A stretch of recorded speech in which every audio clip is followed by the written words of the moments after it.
Walking the endless, echoing, dimly lit corridors of the Starlight Galleria during the dead-of-night security shift was a masterclass in profound, suffocating American decay,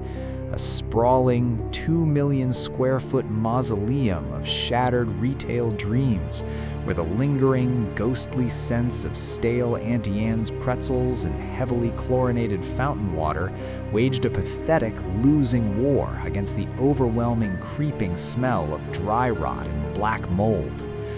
For 8 months, my entire pathetic routine consisted of shining a heavy mag light into the darkened, gated storefronts of bankrupt department stores, listening to my own heavy, rubber-soled boots squeak against the scuffed faux marble linoleum, and desperately trying to ignore the deeply unsettling, liminal emptiness that seemed to press heavily against my eardrums in the massive, vaulted silence of the food court. But the oppressive, predictable emptiness of the dead mall fundamentally and violently shattered last Tuesday at exactly 3:15 a.m. when the muffled, tinny, royalty-free elevator music that constantly looped from the overhead ceiling speakers suddenly warped, dropping several octaves into a wet, rhythmic, deeply guttural humming that sounded exactly like a colossal, ancient throat preparing to swallow. I froze right in front of the shuttered, rusted gates of an abandoned JC Penney, my flashlight beam trembling as the smooth, polished faux marble tiles beneath my boots suddenly felt uncomfortably warm and disturbingly soft, yielding slightly under my weight like thick, bruised, living tissue rather than solid ceramic.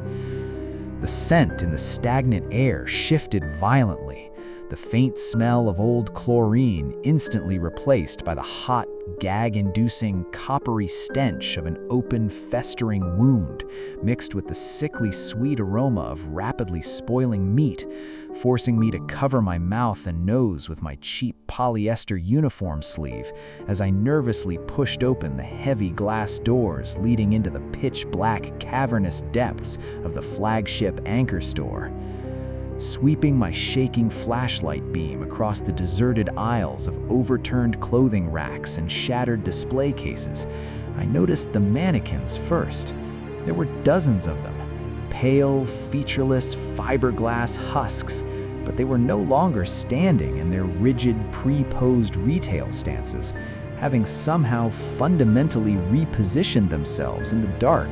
their stiff plastic joints violently twisted backward, their blank, molded faces turned directly toward me, and thick, black, viscous fluid was slowly, rhythmically weeping from where their molded plastic eyes should have been, pooling in dark, acidic puddles on the softening carpet. I desperately keyed the heavy plastic walkie-talkie strapped to my shoulder, screaming for my supervisor in the central security hub, but the radio only spit back a deafening, wet, squelching static that sounded horrifyingly like chewing, accompanied by a multi-layered, synthesized voice whispering my exact full name, followed by a sickening, gurgling laugh. I backed away slowly, my heavy boots squelching loudly against the industrial carpeting that was rapidly transmuting into a thick, spongy, moss-like layer of exposed, capillary-rich tissue. But as my flashlight beam cut through the darkness toward the back of the store, I realized with absolute, paralyzing terror that the mannequins weren't just bleeding, they were actively, violently molting. The hard, beige fiberglass shells of the display figures began to crack and splinter with the deafening sound of breaking bones, splitting open down the center of their chests to reveal towering, writhing, wet masses of raw, glistening red muscle, pulsing blue veins, and jagged, exposed human ribs that rapidly expanded to fill the void, wearing the tattered, discounted clearance clothing like grotesque, ill-fitting skins over their new, impossible biological geometry. I watched in weeping, mind-shattering disbelief as one of the newly hatched, multi-limbed, fleshy abominations dragged itself across the floor, using impossibly long, multi-jointed arms that ended in sharp, calcified bone hooks, its featureless, skin-covered face splitting horizontally to reveal a massive, gaping, vertical maw lined with hundreds of translucent, needle-like teeth, emitting a high-pitched, vibrating shriek that shattered the remaining glass display counters into a million deadly flying shards. The primal, overpowering instinct to survive finally overrode my paralyzed shock, and I turned and sprinted blindly back out into the main promenade of the mall, the heavy metal security gates of JC Penney slamming violently shut behind me on their own, severing the reaching fleshy appendage of the monster with a sickening crunch that sent hot, acidic black blood spraying across the back of my uniform shirt. I ran wildly past the darkened storefronts, desperate to reach the heavy glass exit doors at the south entrance, but the sprawling, familiar architecture of the Starlight Galleria was actively shifting, warping, and maliciously rearranging itself in real time, the straight, endless corridors bending into tight, looping intestinal spirals that completely defied the physical blueprints of the building, trapping me in a constantly moving, digesting labyrinth of rotting drywall and pulsating flesh. The mall was waking up, a colossal, subterranean, carnivorous trap disguised as a temple of American consumerism finally springing shut on its late-night prey. The massive, vaulted skylights overhead suddenly blacking out as thick, heavy layers of dark-ribbed muscle tissue grew rapidly over the glass, plunging the entire promenade into a claustrophobic, bruised, deep purple bioluminescence. I sprinted into the sprawling, empty food court, hoping to find a service corridor behind the abandoned kitchens, but the vast, open space had completely devolved into a horrific, churning stomach. The cheap plastic tables and bolted-down chairs were rapidly melting into a massive, bubbling lake of hot, rust-colored stomach acid that smelled overwhelmingly of dissolved bone and rotting fat. Desperately balancing on the narrow, softening tiled walkways between the acidic pools, I looked up in absolute whimpering terror to see the massive, brightly colored plastic logos of the fast food chains violently peeling off the walls, revealing massive, blinking, yellow, predatory eyes that tracked my every terrified movement, while the metal ventilation grates above the kitchens rained down a torrential, hot downpour of thick, coagulated blood and thousands of pale, foot-long parasitic tapeworms that splashed heavily into the churning digestive fluid below.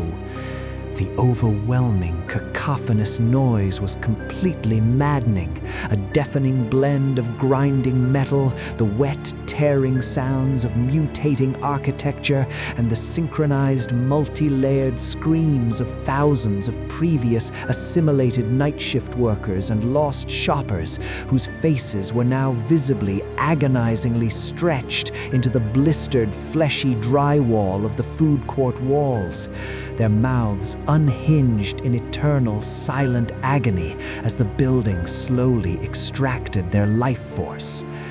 I spotted the heavy steel door of the employee freight elevator on the far side of the food court, the only possible escape route down to the subterranean parking garage, and I lunged for it, my boots smoking and hissing as they splashed through the shallow edges of the acidic biopools, my lungs burning with the suffocating, spore-filled, meaty humidity of the environment. I slammed my bloody, blistering hands against the elevator call button, weeping uncontrollably as the heavy steel doors slowly parted. But instead of the familiar, empty, metal-walled cabin, the interior of the elevator shaft was completely packed tight with a solid, writhing, woven human intestines and crushed, assimilated faces that actively reached out toward me with dozens of long, prehensile, muscular tongues. Before I could even scream, the prehensile, wet, muscular tongues whipped out from the darkness of the elevator shaft, wrapping violently and inescapably around my throat, my wrists, and my ankles with the crushing, unstoppable force of industrial hydraulic pythons, instantly lifting my thrashing, desperately kicking body off the softening, acidic floor of the food court. The tongues constricted with bone-shattering pressure, crushing my windpipe and snapping both of my forearms with a sickening, deafening crack that sent a flash of blinding, white-hot pain shooting through my nervous system, dragging me relentlessly forward into the dark, wet, suffocating mass of woven biological material filling the shaft. I was pulled violently face first into the wall of assimilated, screaming faces, feeling their hot, rotten breath against my skin, their dead, milky eyes staring directly into my soul as the heavy steel elevator doors violently slammed shut behind me, completely sealing me inside the narrow, vertical digestive tract of the living maw. The entire fleshy column began to violently drop, plummeting down the shaft, not into the parking garage, but deep, deep into the earth, plunging me into absolute boiling darkness as the acidic secretions of the fleshy mass instantly began to dissolve my security uniform and burn through the outer layers of my skin. My muffled, gurgling, pathetic screams were completely absorbed by the thousands of other voices trapped within the hive mind, my individual consciousness violently shattering as my physical body was slowly, agonizingly, and consciously melted down, my bones softening, my muscles unspooling, perfectly integrated into the sprawling, subterranean biological architecture of the Starlight Galleria, forever trapped as just another screaming brick in the walls of the ultimate, inescapable cosmic consumer trap.